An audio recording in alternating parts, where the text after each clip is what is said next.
E se a escola fosse deletada? Aprendizado via download neural. Imagine que, ao acordar amanhã, você recebe uma notificação no seu implante neural. Sistema de ensino global finalizado. Atualize seu cérebro para a nova versão. Sem aviso, sem reuniões, sem explicação. A escola foi deletada. Literalmente. Agora, aprender não exige caderno, nem professor, nem tempo. Você apenas faz o download. Física quântica em 12 segundos. Mandarim em 3 minutos. Cirurgia cardíaca em 1 clique. O conhecimento virou arquivo. A educação virou software. E o seu cérebro virou a nova sala de aula. Nesse novo mundo, não há mais fila na cantina, nem chamada no início da aula. O que existe é um menu de habilidades, como num videogame. Quer aprender história da arte? Instale. Precisa de cálculo avançado? Atualize. Mas com essa velocidade toda, surge uma pergunta. Será que deletar a escola foi evolução ou colapso? Antes de continuarmos, verifique se já está inscrito no canal, porque os próximos minutos vão abrir pastas que sua mente ainda nem acessou. E aproveita para comentar agora. Se você baixaria conhecimento direto no cérebro, escreva instalar. Mas se você acha que sentir o processo de aprender ainda importa, escreva experimentar. Vamos supor que você decida aceitar o novo sistema. Você se conecta, escolhe a matéria, e o conhecimento é transferido direto para o seu cérebro, como se fosse um arquivo, do zip. Você nem percebe, mas agora sabe tudo sobre genética, arquitetura ou direito romano. A primeira sensação é estranha. Não há esforço, não há conquista, só a informação lá, presente, completa, silenciosa. Mas aí surge uma dúvida inevitável. Será que nosso cérebro funciona como um HD? Tem espaço máximo? Será que ao baixar novas habilidades, alguma memória sua precisa ser apagada? A resposta pode ser desconfortável.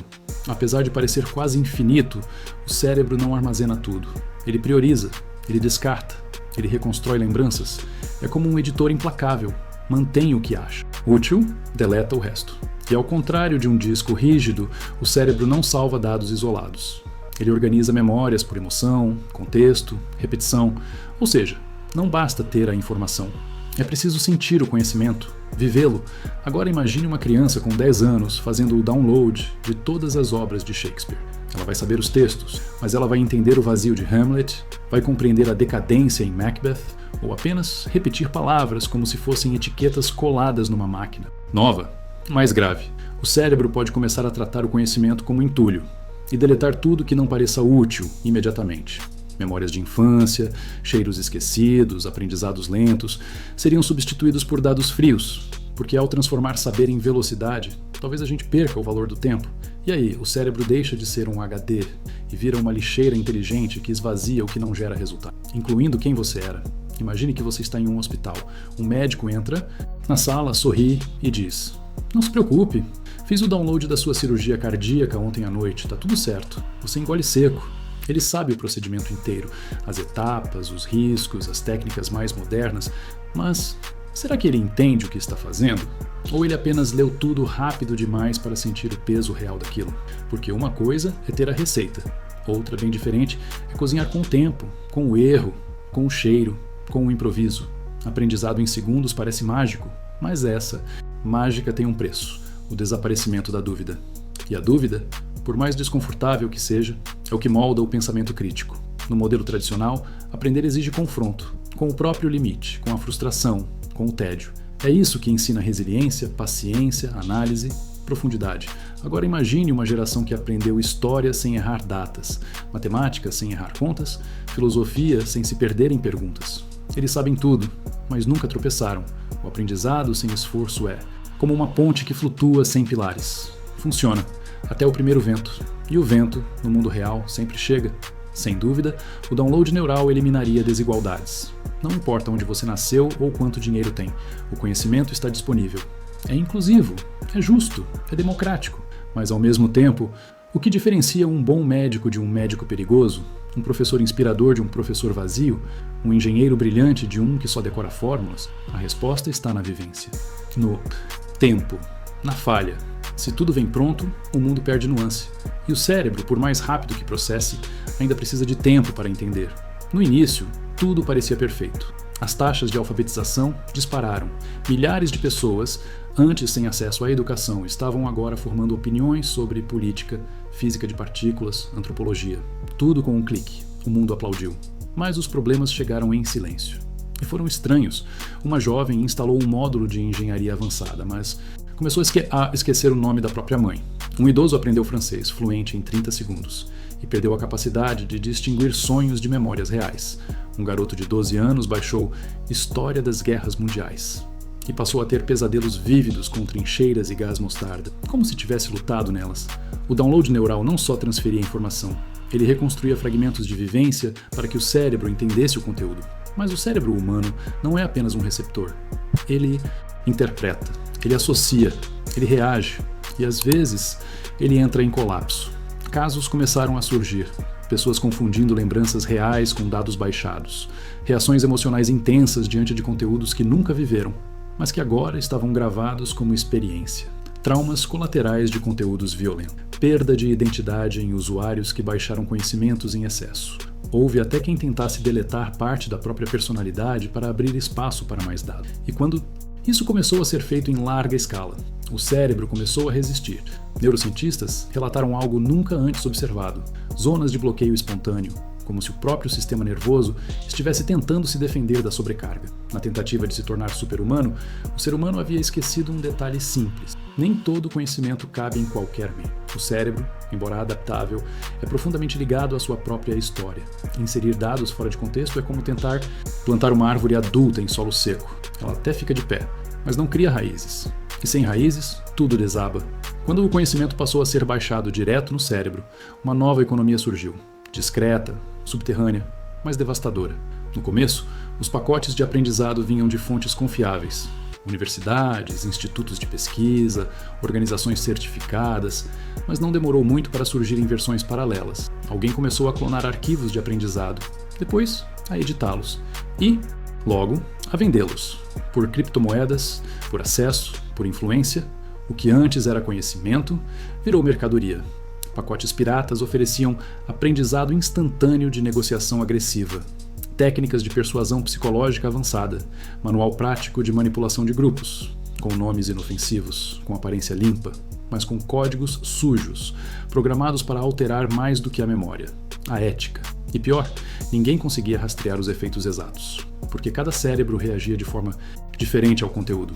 Alguns assimilavam a técnica, outros absorviam também os valores distorcidos embutidos nos dados. Logo, começaram a surgir profissionais com currículos impecáveis, mas com comportamentos perigosamente uniformes, frieza cirúrgica, ambição desmedida, falta de empatia. E então vieram os relatos mais obscuros. Pacotes Deep Core, versões ilegais que ofereciam habilidades proibidas, técnicas militares de sabotagem, métodos de interrogatório mental, acesso a perfis mentais alheios por leitura de impulsos neuronais, modelos de linguagem copiados de cérebros criminosos, tudo isso disfarçado de aprendizado avançado. As empresas começaram a blindar seus funcionários. Governos tentaram regular os downloads, mas já era tarde. O conhecimento tinha se tornado arma.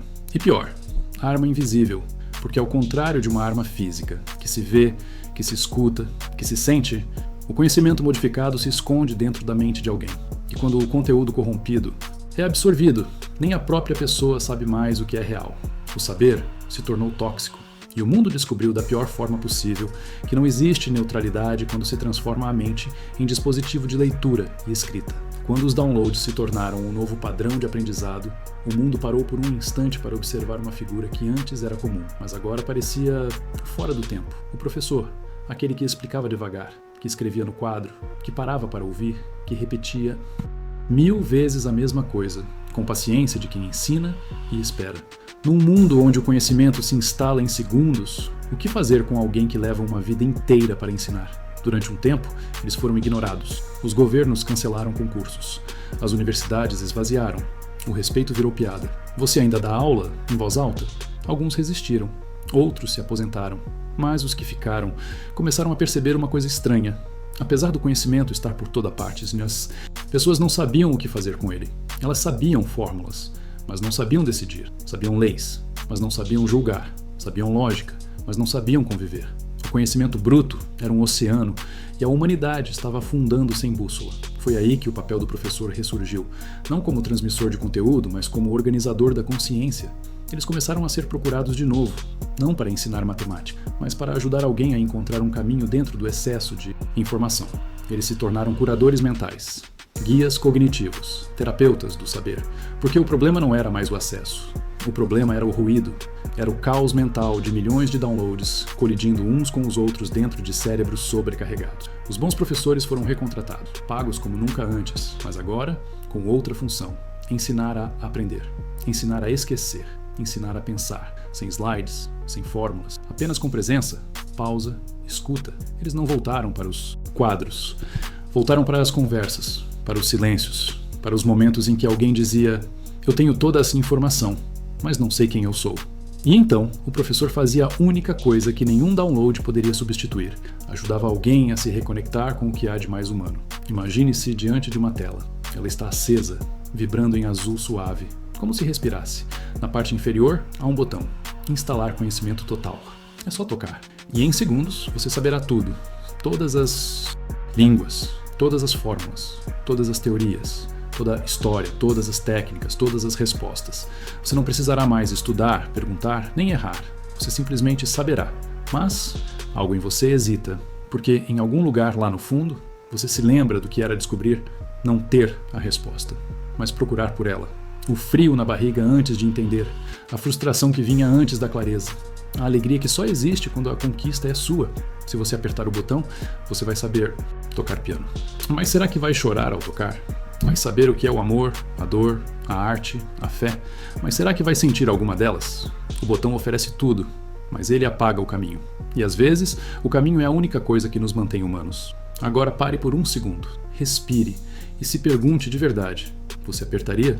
Se essa jornada fez você pensar, refletir, imaginar o futuro de um jeito novo, inscreva-se no canal. Aqui, a gente não instala verdades prontas. A gente constrói perguntas que importam. Aperte o botão certo, curta esse vídeo e se quiser continuar explorando ideias que mexem com o cérebro e o coração, veja os outros vídeos do canal. Nos encontramos no próximo. Até lá!